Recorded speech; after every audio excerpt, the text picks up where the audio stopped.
96.9 FM. Fresh news, smart talk, all day. The views and opinions of the hosts and guests are their own and do not necessarily reflect the position of the management and staff of Guardian Network.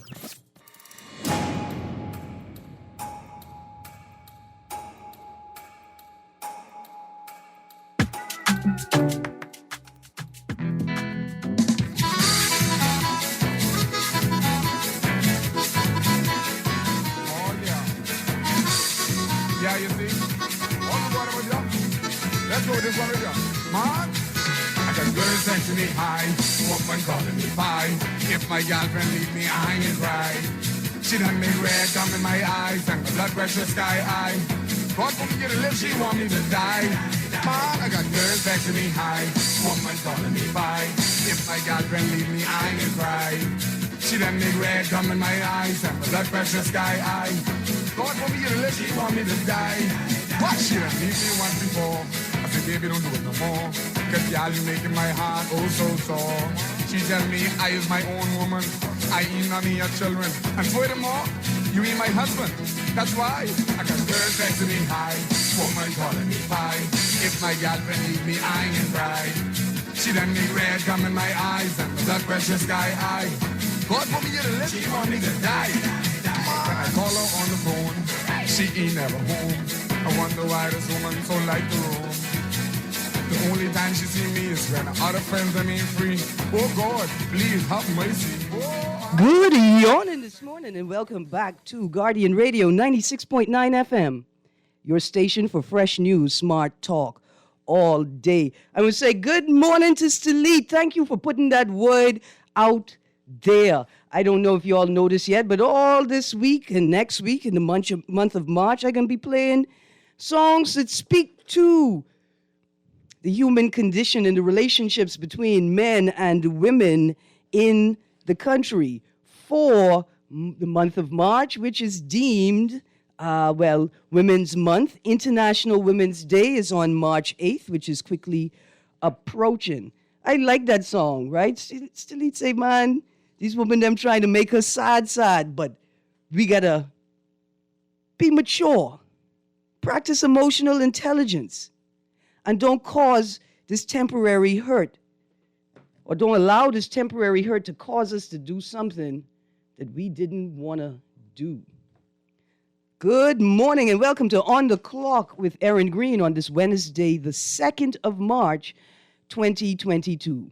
On the Clock, we engage organizations, institutions, social and cultural leaders, and ordinary people to better understand the impact of public policy, private sector development, and emerging social and consumer trends. On the Clock, we have conversations that help us understand and navigate a rapidly changing Bahamas. And I'm hoping to have those conversations with you this morning. You can text us on the Guardian Radio text line. That's 422-GR96. That's 422-4796. That's powered by BTC. Standard text rates apply. Or you could call us at 323-6232 or 325-4316 or 325-4259. Remember, we're streaming live audio and video on GuardianTalkRadio.com. And you can listen on TV on Cable Bahamas, channel 969, or on Flow, channel 612. Or you could download the Guardian Radio app for your Apple or Android smart devices and listen to our audio feed or watch us on our video feed right there on the Guardian Radio app. Also, you can watch this show on Facebook if you go to the Facebook account, Erin OTC Greene. You can also text the show on air or off air on our new WhatsApp number. That is 1-242-428-0719. And if you go to the On the Clock Facebook account or Facebook page, you can find a link to join the On the Clock WhatsApp group where you can share the latest news, stories, or tips you think the Bahamian public need to hear. So it's part two of On This Week in the Bahamas, where we're going through the headline stories that I think are important for people to hear. I want to ask you in particular, what are you giving up for Lent? Today is Ash Wednesday, the beginning of the Lenten season. I think that's a great conversation to have because people need encouragement and support in this process, in this season. I think that's a good thing. So call in, text in, tell me, what are you giving up for Lent? I want to talk about the swimming pigs in Adelaide. What a discussion. What a discussion. When the Spot improv comedy troupe put on a skit about the swimming pigs almost 5 years ago now, we knew it was going to be a big issue like this. Like we knew a big issue would arise eventually. That's why we did the skit 5 years ago, where we realized that some hogs in Andros was trying to take over the Exuma swimming pig industry. And so they came to Justice Gardens to get some help from the Justice Gardens swimming pigs to figure out how to do the swimming pig thing properly. And so the Justice Gardens swimming pigs was able to get the Andros hogs on track so they could open up their own tourist excursion in Andros. It was a good time. It was a good time. 5 whole years ago, I thought we would have already put in place protocols to govern this niche market, this niche space within the tourism and recreational activity industry. But we haven't yet. We'll talk about the potentially $40 million extension at Her Majesty's prison. And why, despite the fact that every other day I come on the radio and talk about the need to address the housing crisis, did we actually have to seriously consider this petition by the Minister of National Security? There are tons of other stories that we got to talk about. The Shaggy concert at Resorts World Bimini was canceled. But why? Really like to know why. Was Shaggy standing in solidarity with the vast majority of Bahamians who would not be able to, could not afford to participate in an event like that? Is that why Shaggy did not get up on the stage? Also, BPL announces price hike, then withdraws statement. I think we could talk about that for a second. That's a very, very important story.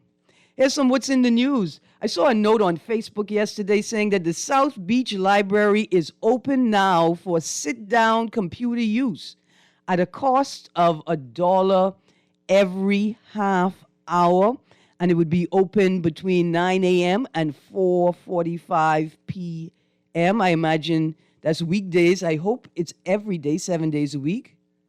And I think there is no fee for reading or Wi-Fi use in the library. That is a good thing. If this is true, South Beach Library, please put out a public notice so the people will know. On that note, I got another very important public service announcement. Catching sharks is illegal. And videoing yourself or others catching sharks is stupid. Now, we know that living in Nassau is not like living in the Family Islands.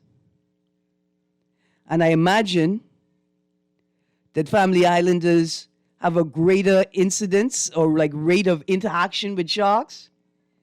Like it's very rare that I go to Montague Beach and take a dip and there's a shark sitting next to me in the water chilling.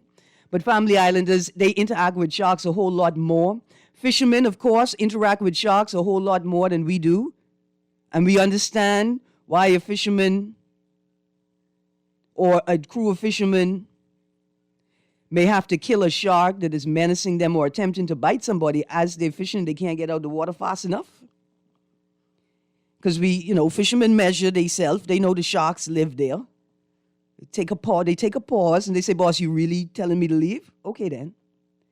But just in case you didn't know, it's illegal to catch sharks. And it's equally illegal and stupid to film yourself doing it because you can be tracked and traced. I hope that if the shark was killed and not released, that at the very least you didn't waste anything from it. Because that's even more heinous. It's to just kill for sport. That's even more heinous. I got a couple of texts here. Great show as usual, Miss Greene. That's a wonderful joke. Great show. If a mango break your heart, that temporary hurt could last anywhere between 18 months to 8 years. That's longer than being in opposition. Yeah, man, first of all, 18 months to 8 years is not a temporary hurt. That's a permanent hurt. But that's okay. That is okay. There are relationships with people that will impact us for our entire lives. And those relationships don't have to be romantic or sexual to have that great impact on our lives.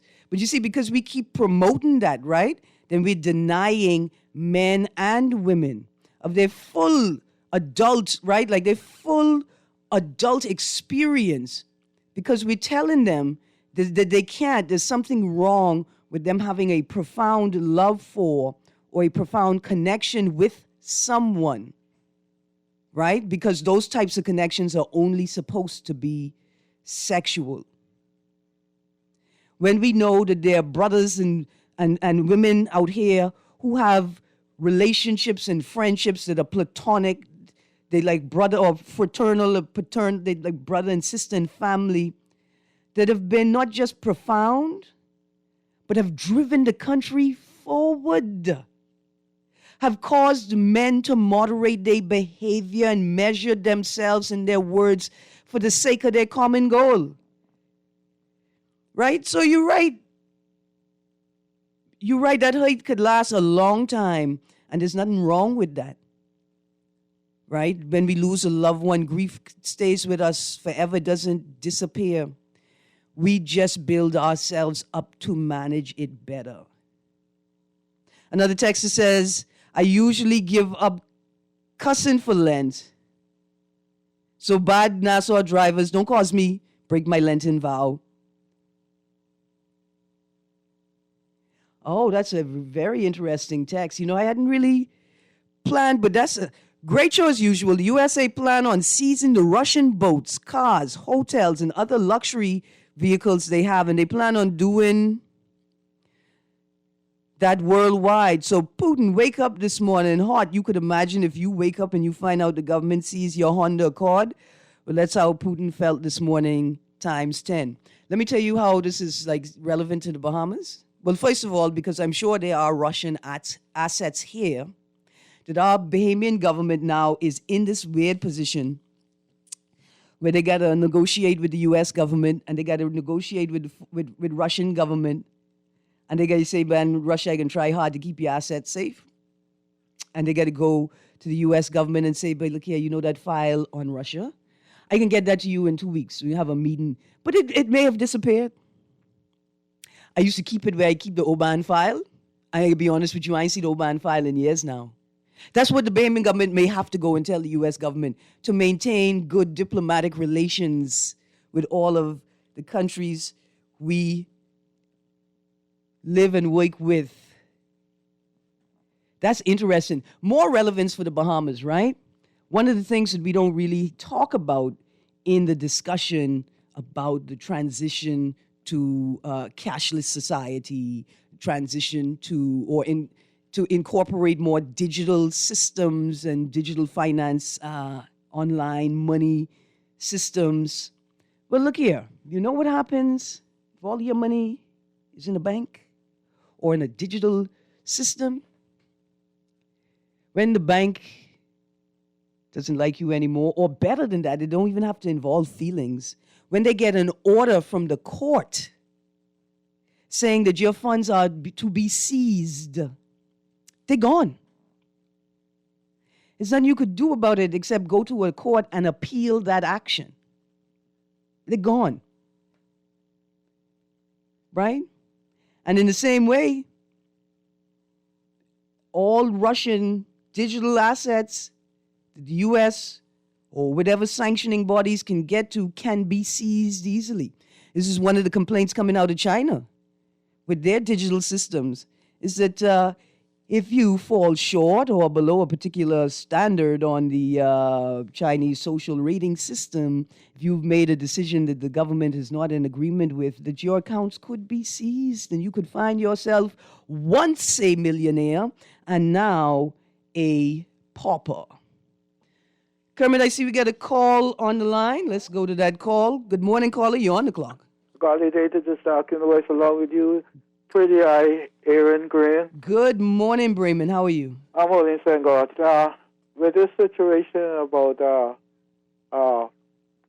taking people assets, let me say something.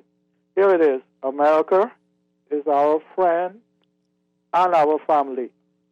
So when it comes to taking people assets, I don't want to compromise with anybody, okay? I'm with America. You know, America, look out for us. Like I said, they are our family.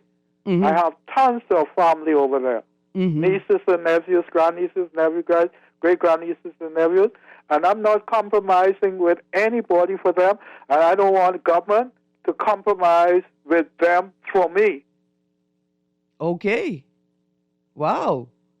Boy, that's a strong point. So you're saying you don't want the Bahamian government to negotiate with the U.S. government in a way that would make life or dynamics in the U.S. more difficult for your family members that live there. You don't want the Bahamian government to do that on your behalf alone.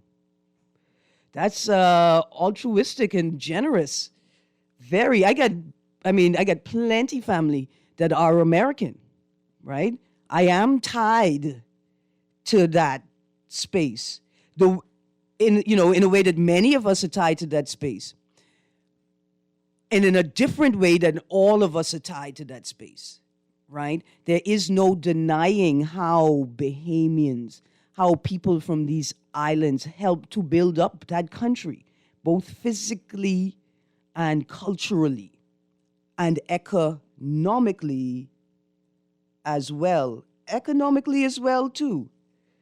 Kermit, I see we got another call on the line. Let's go to that caller. Good morning, caller. You are on the call. Good morning, Erin, Greene. How you doing? Now, what do you think of the lady that's on the news who was allegedly mistreating the handicapped person? She tell us, y'all don't believe you're lying ears and eyes. Okay, let me tell you exactly what I think. Let's start at the beginning. I think that what was witnessed is abusive. Let's just say that we don't want anybody acting that way towards us or towards our loved ones. Like we felt it. You felt it in your body, like something this ain't right. However, what we also have to sort of not even juxtapose, but put on the table right next to that is that for many people who are having to be the main caregivers for family members that have Alzheimer's, that have dementia, right?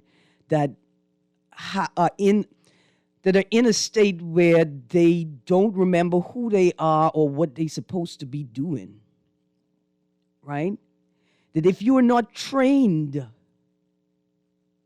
in the methods, acceptable methods to control and manage unmanageable people, then you're going to end up abusing them, right? But if you are the main caretaker for your elderly parent that has Alzheimer's or dementia, doesn't remember the day 85, doesn't remember the day in their nightgown.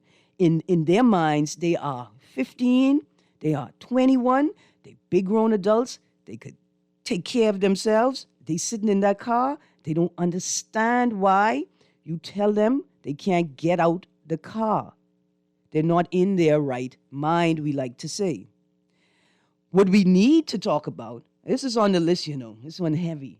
What we need to talk about is, how did we get almost 50 years old and we have not put in any real systems to deal with managing, accommodating, and taking care of aging and elderly Bahamians and societies? How we get to be a big, grown, 50 years old, and we get up every morning and act like the elders around us are not getting Alzheimer's, don't require a greater level of care. And to my older Bahamians, how you think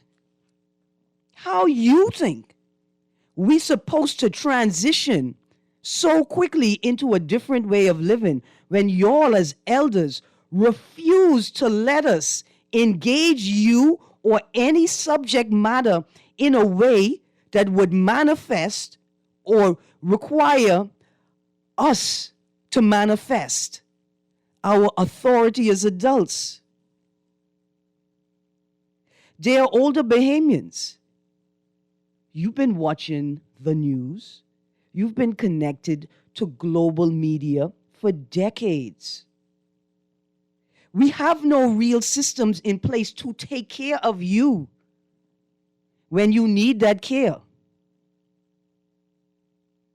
And the way that this culture is set up, you have been socialized and are socializing us into a culture where we don't talk about it. We can't talk about anything that would anyway chip away or diminish your authority over us. So we can't even sit down with you and talk about how we're going to take care of you in your old age. Because y'all don't bend to your cradle until you fall into your grave. So that situation is a rough situation all around. Because yes, I imagine that what people witnessed and what was going on was abusive, but I also know that it is likely the only resource that that person had available to them to keep that person safe. And it's not like the state cares to ensure that these services or service providers are available to the public for use at a reasonable cost. The one thing we know is certain is that people are going to get older until they die. Yet we have nothing in place. See, this is a conversation I sort of picked up while I was talking about the aftermath of Hurricane Dorian and what appears to be a disregard for death.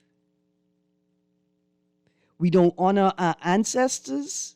We don't honor the dead. We don't honor the elderly. Caller, sorry about that. Call back, man. Sorry about that. Call back. This has been bugging me for a minute. So yeah, this is a rough one, but we're not going to beat up on that caretaker because we know that the resources are not readily available or accessible. Take a pause there. Caller, you're on the clock. And also, Whitney HD got a reality check that the governor of Bahamas is his boss. And we as shareholders would hold the government responsible for how BPL is run. And when Papa tells BPL to turn on all them lights, Papa said, I in charge. Government will find money for BPL. BPL cannot fail unless we fail. For the last 4 years, the minister's been letting banks to run everything. He abdicated his powers to the ministers because he don't like to be in control. He's lazy, feel like that. Now, man, come on, you can't say that. That boy done deliver 8,500 babies. He ain't lazy. That ain't what it is. But the doctors, he just came in the room and got paid. No, man, but listen, I tell you, they do say that like the mother does all the hard work. But that's not the point. The point is that Ministers have a stellar record. His colleagues from UE, they just speak highly of this guy all the time. I think it's more than that. I think we doing Minnis a disservice by suggesting that he is any more horrible than the average politician. Minnis was just, I think, easily overwhelmed by the political culture. And the fact that he wasn't a lawyer or deeply rooted in legal culture and jurisprudence made it even more difficult for him to traverse governance generally, but with COVID and pandemic. I mean, it's just a problem, right? So we're not going to give him that hard of a time. But BPL, boy, that's... BPL announces price hike, then withdraws statement. And it just one question popped into mind, particularly after the government would have indicated that I think the chairman of the party, because I don't know why Minister of Foreign Affairs would be, anyway, that's state politics. That's not our governance. I just wanted to ask this question. Is Focal also setting the prices too now? Like they bringing in the fuel and then they renting the equipment that generates the electricity with the fuel that they bring in? Are they also telling us how we have to sell the electricity that we generate with the machines that we rent from them with the fuel that we buy from them? Is that what is happening? Really? We just want to know, because this sounds and feels like Alstom, ALSTOM 3.0. Who is responsible for making these decisions, right? And are they made in conjunction, right? Like, does the board just sit down by itself and make these decisions and it's just up to cabinet to approve it or not to approve it? Or through the process of decision making, is the board engaging cabinet to ensure or to make sure that they're certain about the dynamics they're negotiating around, the context of this issue that they're negotiating? Is that happening? These are questions that need to be answered. Absolutely need to be answered, because there's still Bahamians who remember growing up in fear, like me, growing up in fear that if the light bill costs the same as the mortgage now, what will we be facing in the future as adults? Got some text here. Putin does not respect international law and he dislikes openness and democracy. He is a bully. Why is Ukraine so important? What about its sovereign country? Leave it alone. We speak about these kinds of actions all the time when we have illegal entries in our country from countries larger than ours, and then they want all the benefits of you, the citizen. It's all in the same boat. We need to demand and defend, respect law and order. That's what. Okay, we only have a problem when it's Haitian migrants and brown-skinned people. That's really... Otherwise, it's potential industry. That's what it is. That's how Abaco could become like a shining star in the Bahamian economy with second home ownership, while the country's largest shanty towns just popped up all around it. Right? Right? That's what that is. This isn't really the show for it, but I'm going to beg you to inquire further into world politics and world history, to talk about them that dislikes openness and democracy and like to invade other people's country. Got another text here. Oh, this one looks very... Nobody mentioned Haiti in the above comment. Said illegals. I mentioned Haiti in the above comment. Texter. I mentioned Haiti. That's the texter texting back. I mentioned Haiti because all of these things are relevant. They're all relevant. We don't mention them, like the story in the paper yesterday about the Caucasian man who had shot at police officers in Abaco and was granted emergency bail and has never showed up again to court. If he entered the country with that ammunition and that gun or those guns, he entered illegally too. He got emergency bail after shooting at police officers. Yes, Texter, you didn't mention Haiti. You mentioned illegal entries in our country from countries larger than us. I just want the audience to have some clarity because I know you know we are clear. Texter says, Erin, you are sad. A woman beat up an elderly woman. You making excuses. When a man hit a woman, you going bananas. You are just a hypocrite. Sad. You are sad. Dear Texter, it's great to see you back here again. I wasn't making up excuses. I was putting the blame where it needs to be placed, on all of us, in particular, the government and the Ministry of Social Services. Did Alzheimer's pop up yesterday right after COVID? Did dementia as a condition impacting and affecting Bahamians just suddenly appear?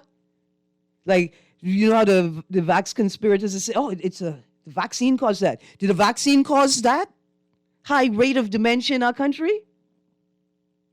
What I'm saying to you is that it was abuse. It is abuse. We all understand it's abuse. Let's push the conversation forward to the next important step, which is how do we ensure that elderly people and the vulnerable around us and among us do not have to suffer that again? And that is to look directly in the face of the problem and say, look here, why are untrained and unskilled people taking care of vulnerable people with very particular needs? Why aren't people in the community, stakeholders, and social services out here identifying people? We got a whole senior citizen verification process, right? At NIB, we have all kinds of systems that people are being paid to manage that would be able to help us identify people who are at risk. Go and check on them to make an assessment of whether they need more care, further care, or to be removed from that caretaking situation. I already squarely identified the actions as abuse. But me thinks that you want people to join you in beating up on women. And that's a pursuit, that's like in swimming, in sports, you got individual events and you got team events. That's an individual event, Texter. Got another text here that says, question, how could people put their parents in an old folks' home? People are cold as ice. And see, Texter, I'm glad you said that. I want to say to you, maybe we can use a little bit more empathy when we engage these subject matters, right? But one reason you would put your older, your senior, your geriatric family member in a care facility is that you know that you do not have the skills, resources, or time available to give that person the care that they need. Stick a pin. If you're going to say, but this places in the Bahamas, they're not up to standard, they're not adequate. What are you doing about it? What are we going to do to ensure that the elderly and the vulnerable can live up according to basic standards of decency? I could be honest with you all, I'm scared to get old. I already made my plans. I done tell Reginald Raccoon in the bush next to me, I coming to die in the bush. Because in case you didn't notice it, I need you to know that the young people have noticed it. We don't care about the vulnerable. Or worse yet, we don't have the wherewithal, the capacity to care. Because we already traumatized by all that we have been left to go through on our own. Come here, let's go to this caller. Caller, you on the clock. Hey, morning, Erin. What's up, sis? Everything's good. How you doing? I am great, man. I ain't talked to you for a little while. Like, what a week, 2 weeks. Yeah, man. But I am great, and I hope all is well with everyone in our country. But, Erin, I want to ask, not really ask, but I want to allude to something that is in the public domain. Mm-hmm. The gentleman who was released from Sunderland, Mm-hmm. who was incarcerated. Well, you can say incarcerated because his freedom was taken away. So Yeah. all right, and I use the word incarcerated in a good way. His freedom was taken away for all of those years, and what really got my attention is that the person who, I guess, give the assessment or what he's about to encounter as far as he has to take his medication. But my biggest concern about that is you take a man off the streets for 30 years, Miss Greene, and you put him in a mental institution. Automatically, from you put that man in that mental institution, he's going to be on medication or different things.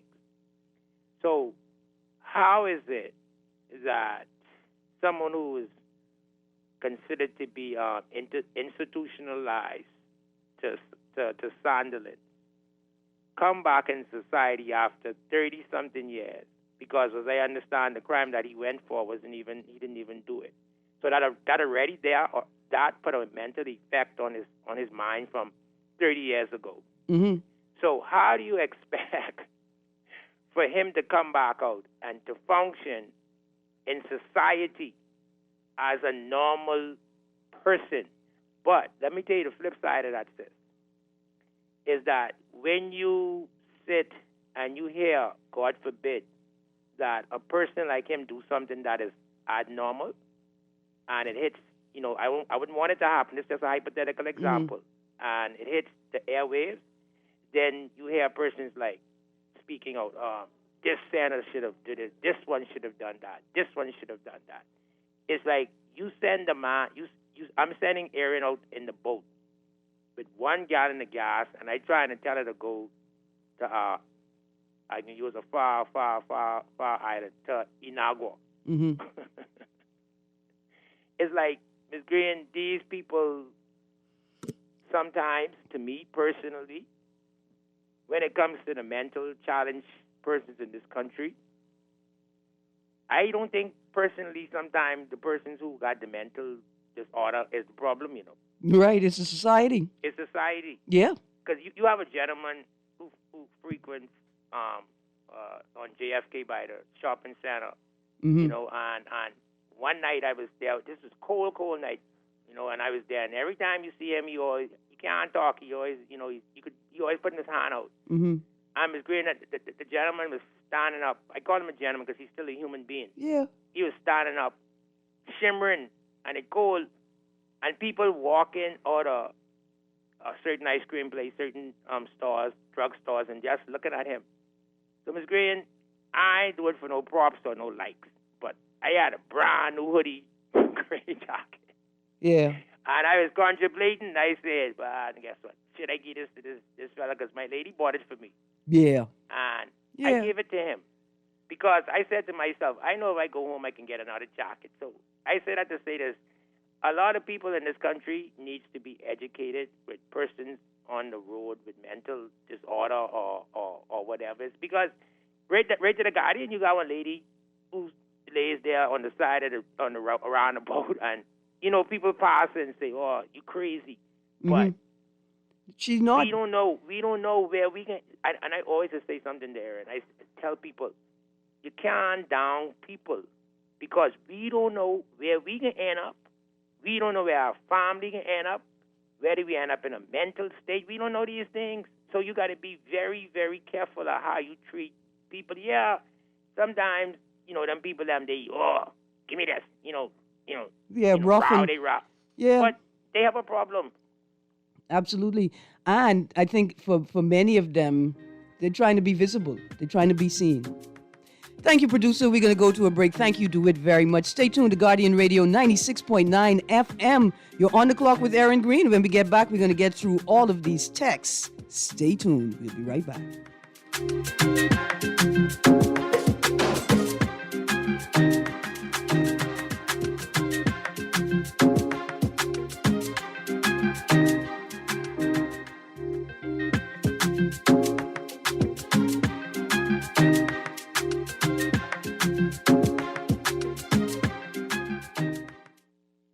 Like what you're hearing on the show? Want to support the conversation? Sponsor On the Clock today. Call Janet Lees at 302-2304. That's 302-2304. Be the solution. Sponsor On the Clock with Erin Greene, where she dissects, we discuss, and you decide.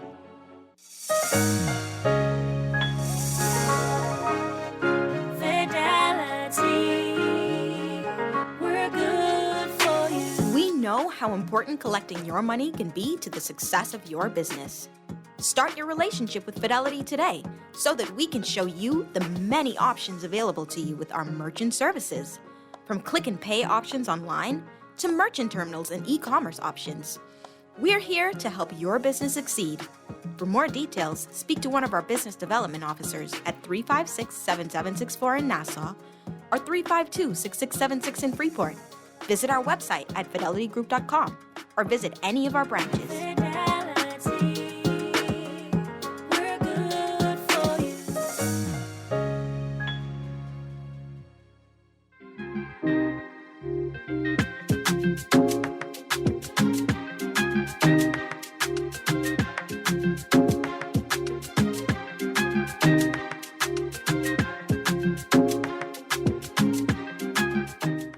Good morning. Welcome back to Guardian Radio 96.9 FM. You're on the clock with Erin Greene. We're just at the end of the show. It's a What's in the News Wednesday. It's going back through some of the stories that we didn't touch on last week. I got a text here that says, I think Minnis' problem was he was from Baintown and he carried that Baintown attitude straight to government. Right, like straight to government. He's supposed to pause somewhere in between there and get a little more education on politics and governance in the archipelago called the Bahamas. And then he could take that and the Baintown attitude to the House of Parliament.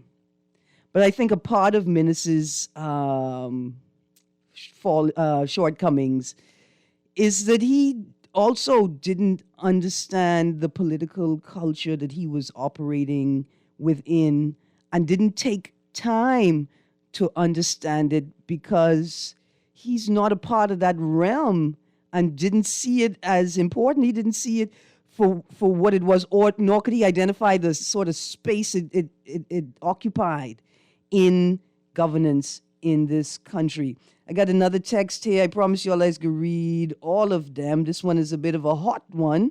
Hey, Erin, I didn't hear you tell people not to beat up the man who rolled over the woman with the car. So we are you defending elderly abuse over the radio? I take grave offense to this. I don't think anybody heard me defending elderly abuse over the radio. I think because you didn't hear me beating up the woman who abused the elderly woman, that I am not opposed to that behavior.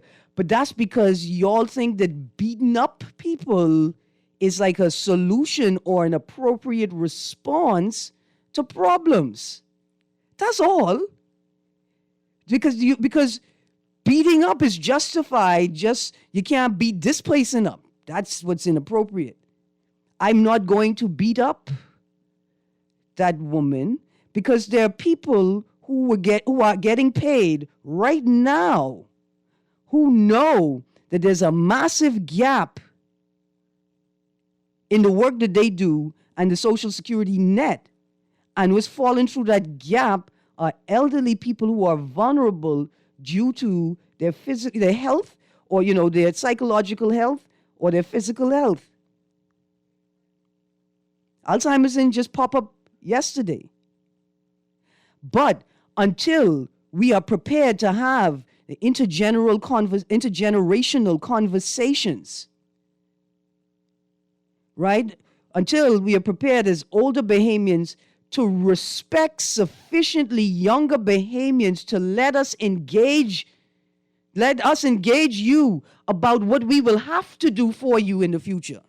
Until then,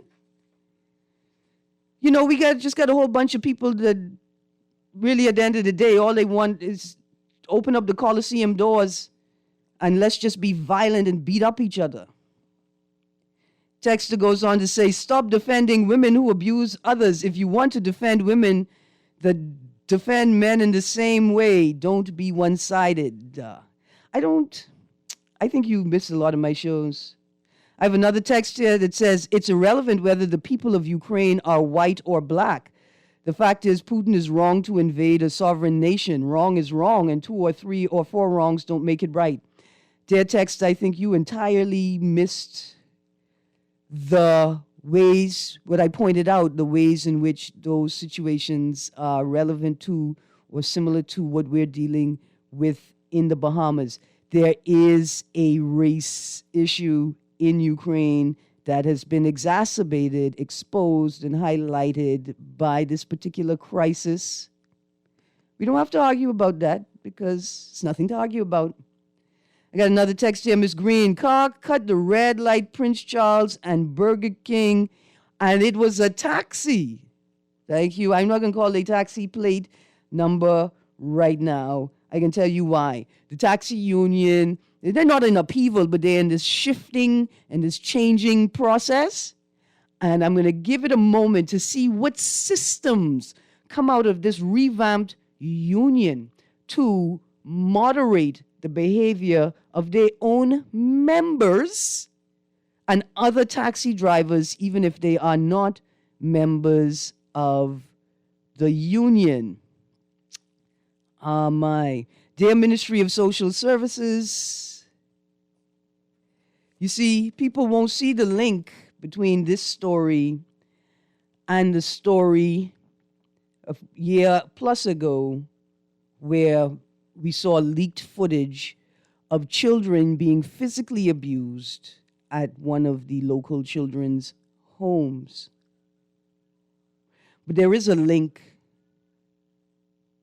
And in both instances, us, the general public, and you, those with a specific duty of care, a special duty of care, a professional duty of care, we all know that these things have been happening repeatedly, over and over again, all throughout New Providence and the Family Islands.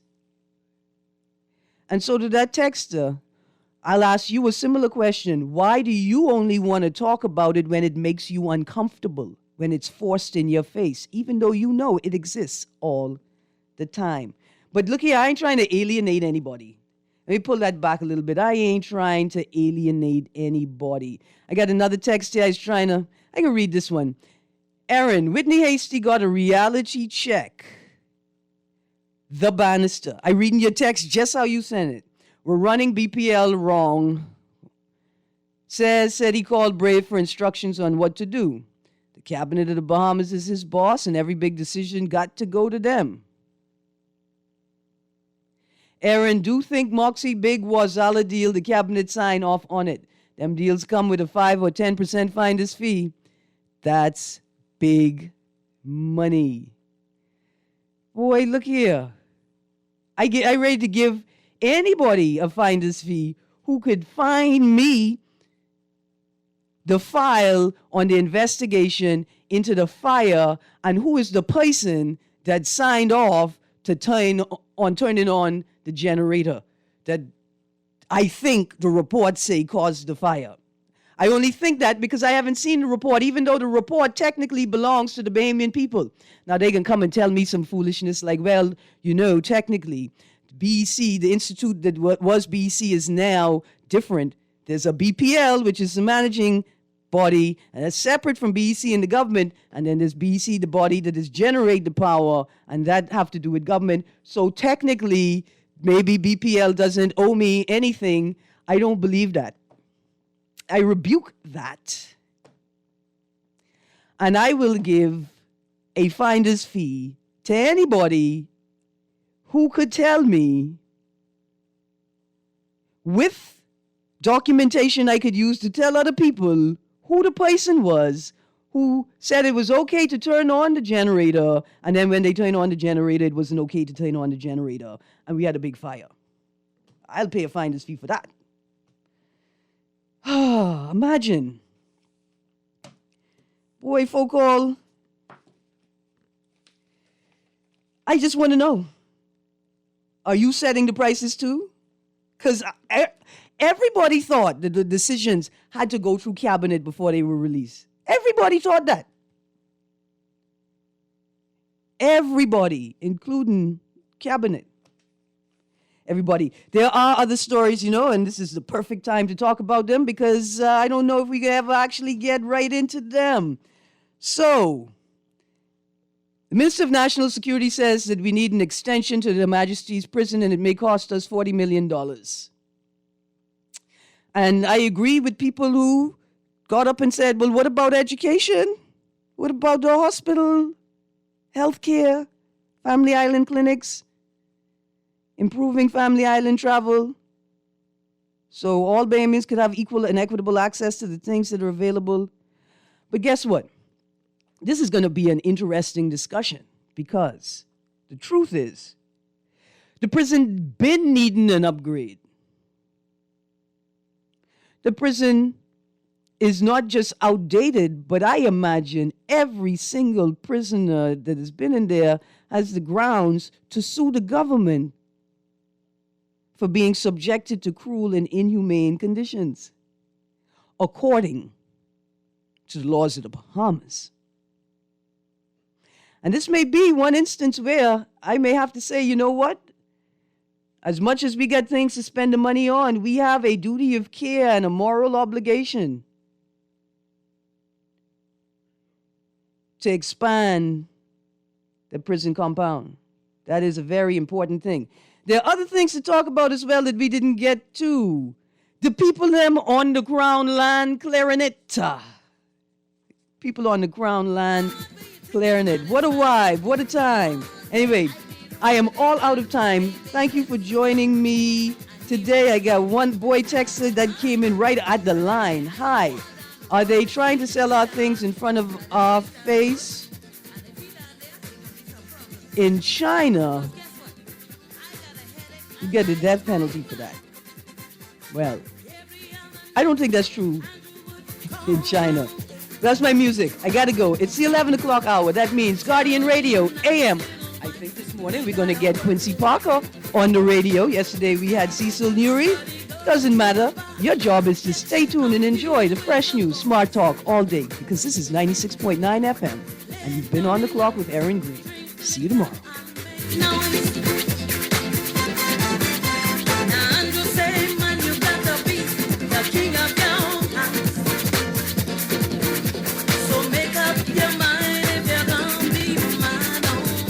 This is Guardian Radio, 96.9 FM, Nassau, Bahamas.